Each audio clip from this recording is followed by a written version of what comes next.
What's up guys, my name is AJ and welcome to Hockey Helper. Today I have a really special guest. His name is Dr. Jason Galea. He's a professional sports psychologist and we're going to go over mental toughness. Stay tuned.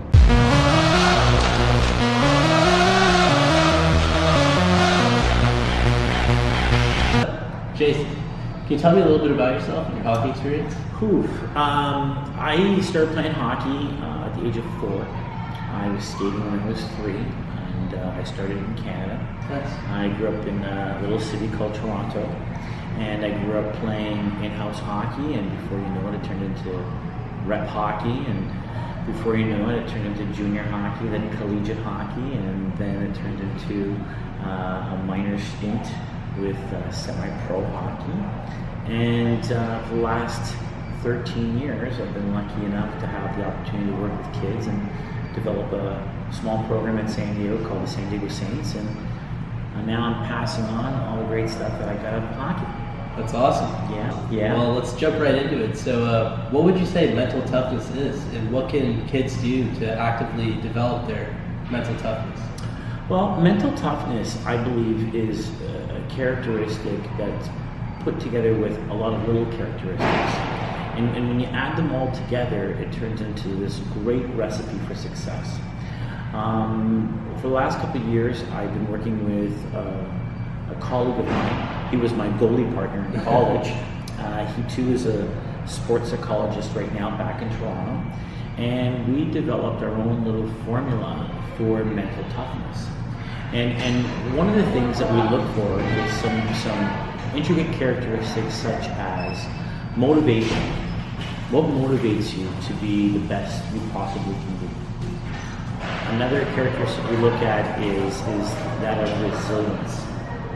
When things go bad, how are you able to take in what has just happened, spin it around in a positive way, and push forward through all the tough things? Another thing that we look at is your overall sense of awareness.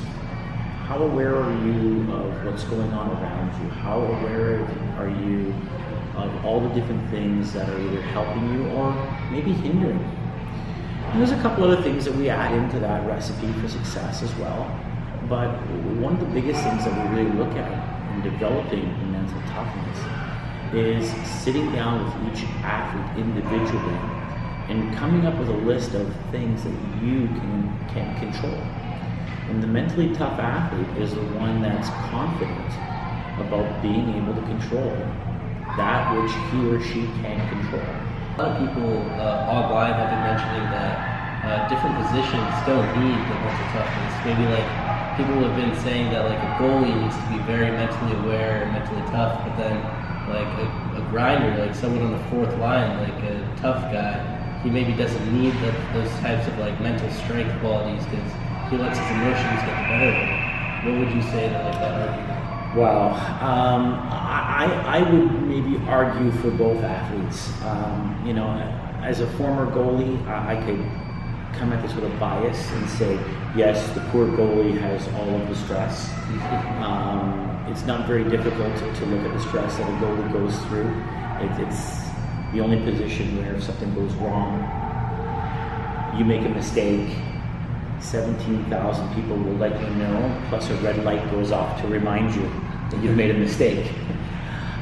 That doesn't happen with everybody else on the ice. But that player who's maybe a third line player, a grinder, they have an equal amount of stress. That third line player who doesn't get to play as much, at times will have more stress than the goalie, because he or she will put all of the pressure and anxiety that they're going to experience in a whole game into one shift, because they're so worried that this could be the only shift that I get. Or they might feel that every shift I go out there, because I'm not getting a chance to play that much, I have to make magic happen. I had a coach that once said to us this: every time you go out to play, you spend $1. And that dollar you spend is on the various things that you do. So what are the things that you do? You shoot, you pass, you play your position, you skate hard. Then there's all these other little elements that come into it as well. You look at reactability, you look at the ability to work hard, compete, be athletic. Well, if you're spending $1 every shift and 15 cents might be spent on, I really need to focus on shooting, and 5 cents might be, I really got to focus on my position. I know my position really well, but I still got to focus on that. When you start chipping away at all the things you need to do every time you go out there, you don't have any money left. Do you have any last piece of advice for like the players that are watching this video?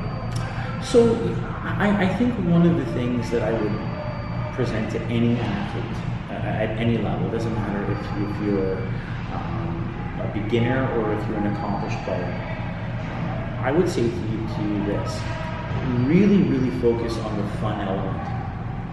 A lot of times I get asked, what's the difference between a player who makes it and a player who doesn't?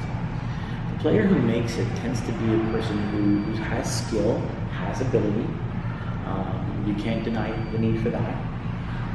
They also have a little bit of good fortune. They're in the right place at the right time when some team needs what they can provide. But they also are built with something that kind of goes like this. In every sport, there's things that are not fun to have to do.